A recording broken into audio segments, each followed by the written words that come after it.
I reminded her of how I'd always been honest with her, how I'd worked hard at my part-time job to contribute to the household. But it seemed like her mind was already made up.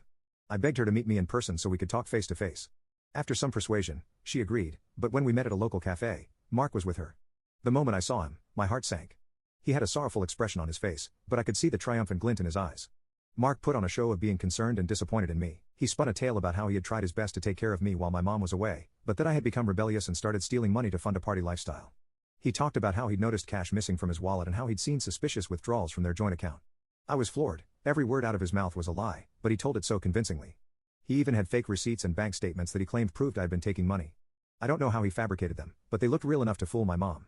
He talked about how he'd tried to confront me about it, but I had run away instead of facing the consequences. I tried desperately to defend myself, to tell my side of the story. I explained how I'd been working extra shifts to support myself, how I'd been struggling to make ends meet in my small apartment. I told them about the nights I'd gone to bed hungry because I couldn't afford both food and rent. I pleaded with my mom to remember how I'd always been responsible with money, how I'd never given her any reason to doubt me before.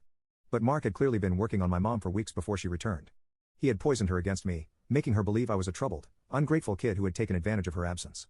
He painted himself as the victim, a concerned stepfather who had only wanted to help his wayward stepson. The worst part was seeing the look of disappointment and anger in my mom's eyes. She told me she couldn't believe I would do this to her, that she had trusted me to behave while she was gone.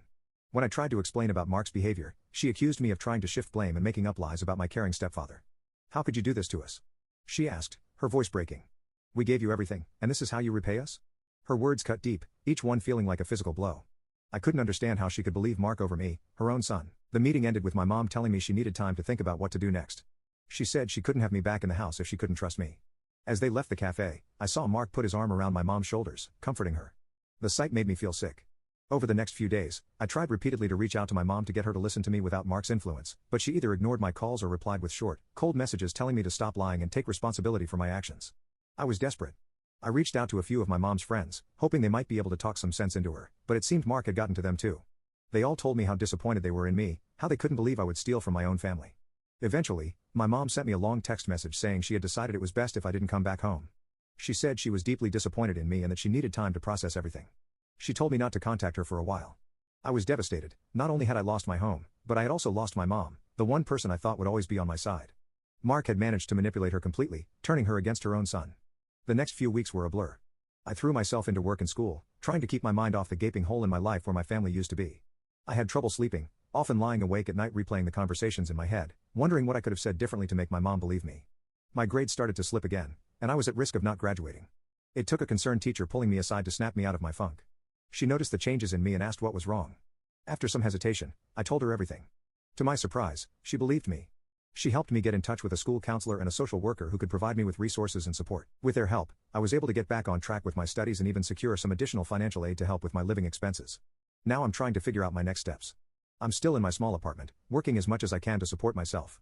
I've reached out to a few trusted teachers at school who have been supportive and are helping me navigate finishing high school as an independent student.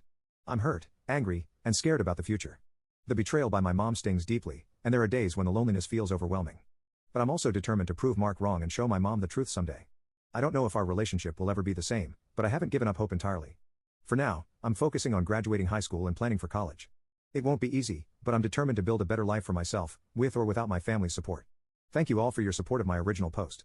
If anyone has advice on how to move forward from here, I'd appreciate it. How do I heal from this betrayal? How do I build a life for myself when I feel so alone?